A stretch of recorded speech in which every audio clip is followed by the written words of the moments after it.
each thing off as you feel all blue. You just have one life to live, my dear. So why don't you smile and spread the cheer? Do what you feel and feel what you do, 'cause that way you'll remain happy through and through. Go with the flow and just do you. Find the things in life that you love to do. Start from today, don't wait till tomorrow. The fun, the life is just begun. The fun, the life is just begun.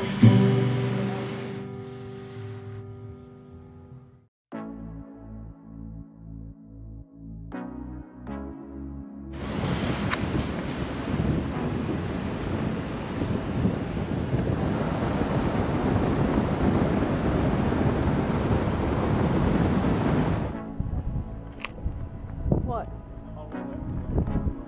Oh no. So if you notice the different colors of the bricks, it goes with what Anna was talking about. The South had this during the Confederacy, and it was still under construction. They didn't have enough supply chain to keep it going, and they really couldn't defend it very well, and it wasn't finished, so they just gave up. Used the resources everywhere, so they stopped about where that lighter color brick is. The Union came in and finished it, and were able to arm it. Spear guns, and they held it. So that's why the different color bricks. So if you notice these stairs, just like in castles, curved tightly this direction. That's so if you were coming up and you had a sword, most people are right-handed, you could still swing that sword.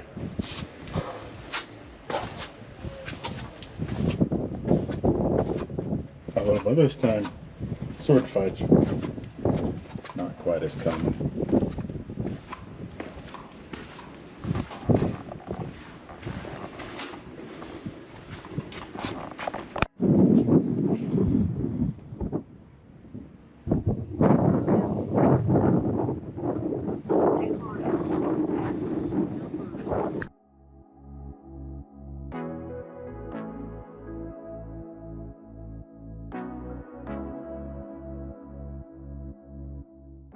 That would have been the view the cannonball would have taken with a trajectory.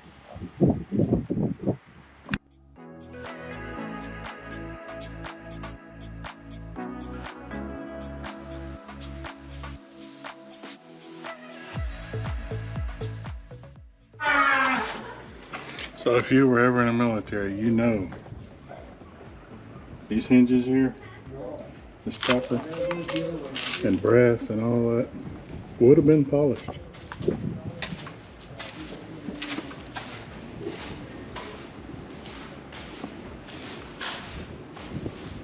Look there. Can battery again.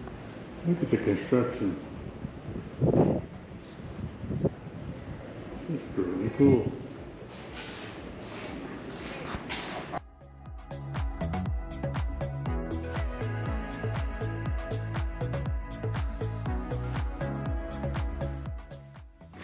Now this here is an example of what some of it was like when the Union came in. They'd started working on some of it and then they abandoned it, so this was the unfinished. I assume this is a barracks building. Could have been some kind of office, don't know. But this was just left as it was.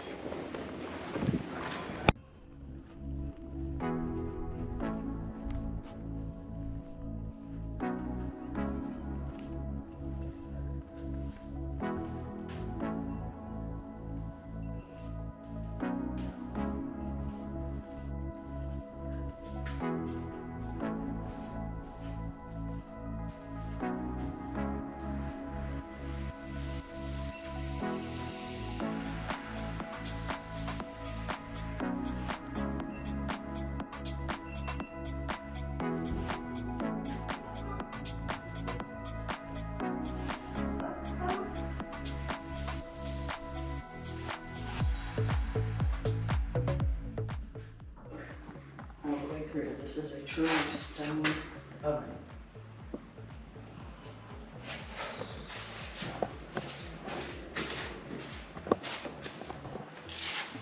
Look. And this was their oven.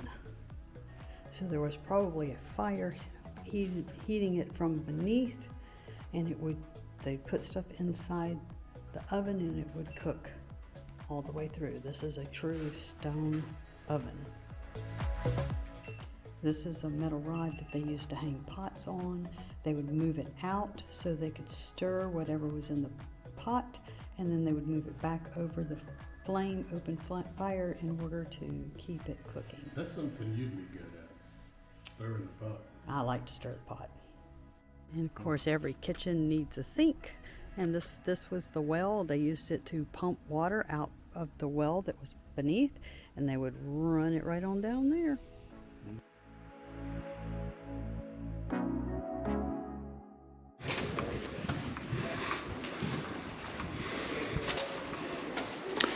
I'm impressed they would have a lot of flow-through ventilation in here. Didn't expect that.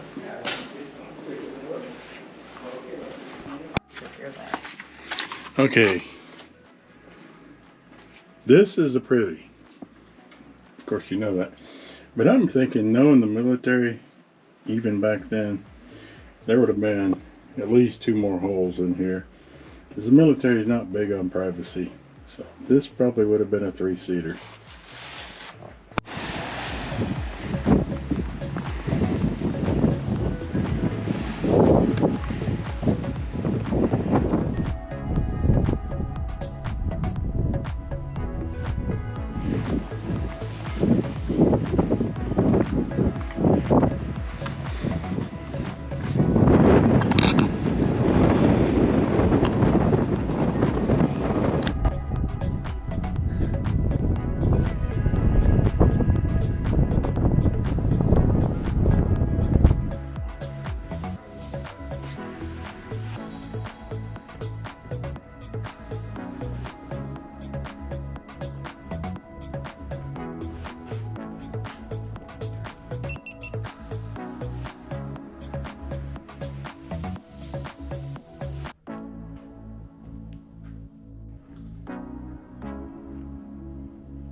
I would say you are right.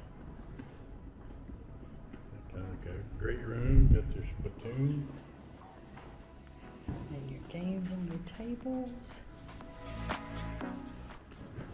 Still smells like a little.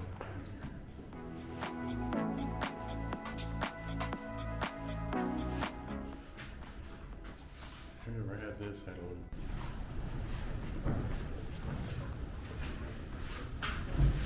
This is a bag of straw.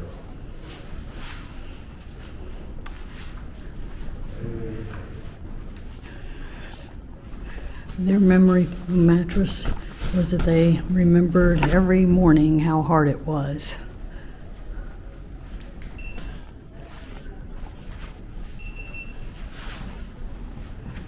What do you see out the window?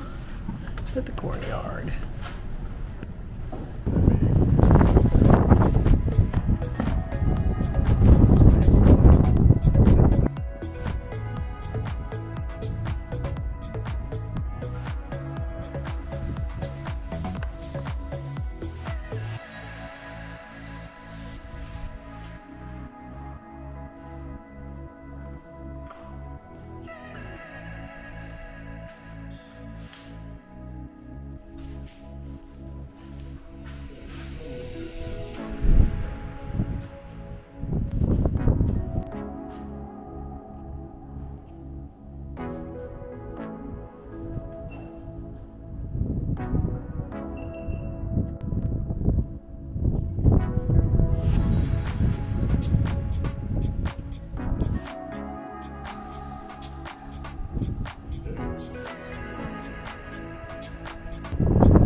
So the explanation we were given about this fort during the Civil War was that it was too hard to supply the fort.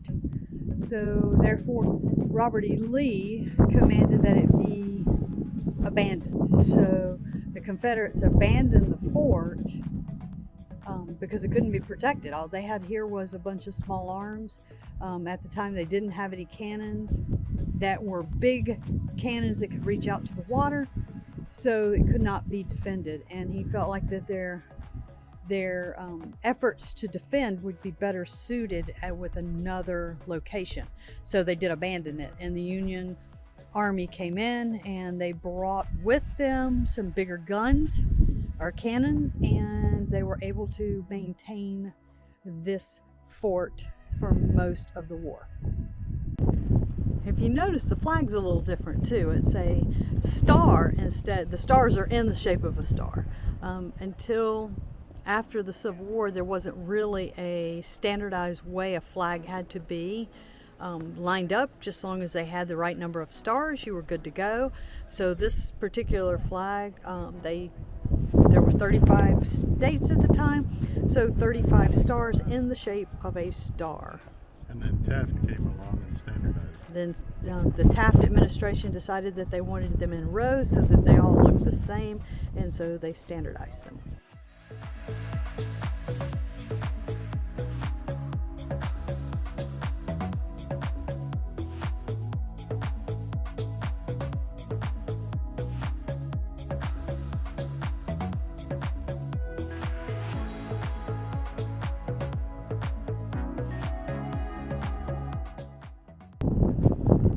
Down here you can see little tick marks and numbers on the metal.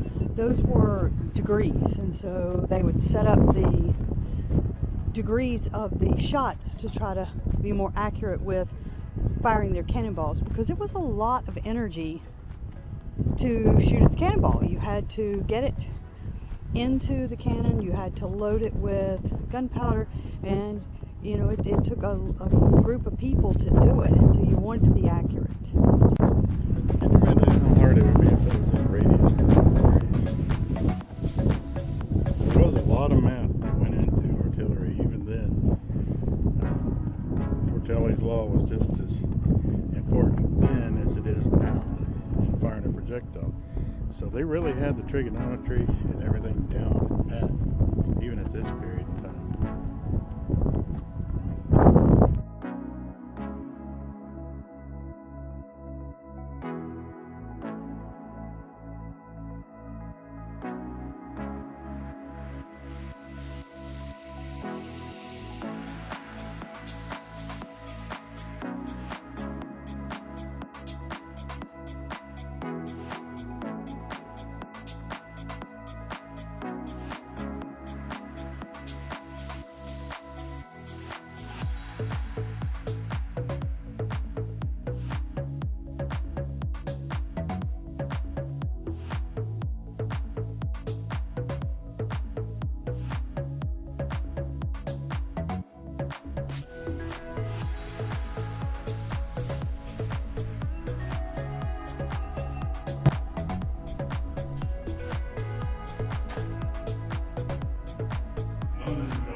We already been up top. We want to go into all the buildings before it closes.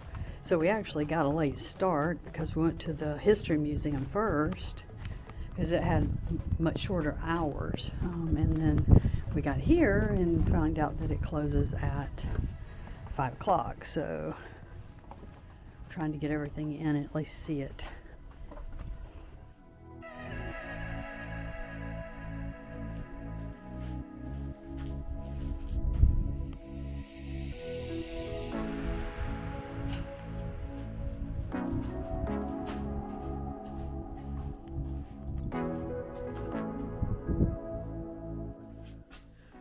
This would be what's called a magazine, which is kind of weird that they have a magazine this close to the kitchen, but oh well.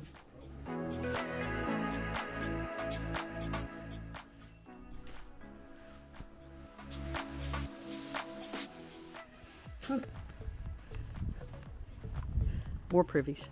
Yeah. So there were more than. I still think they would have been 3-holers unless those were officers' privies. He's already locked all these up, so. So I think that's the end of our tour. We got here late, but We got to see most everything. and knowing what we've seen from other forts like this, life was kind of hard.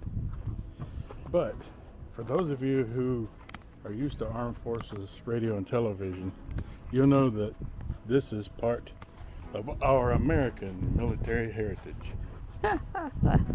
All right, here we go.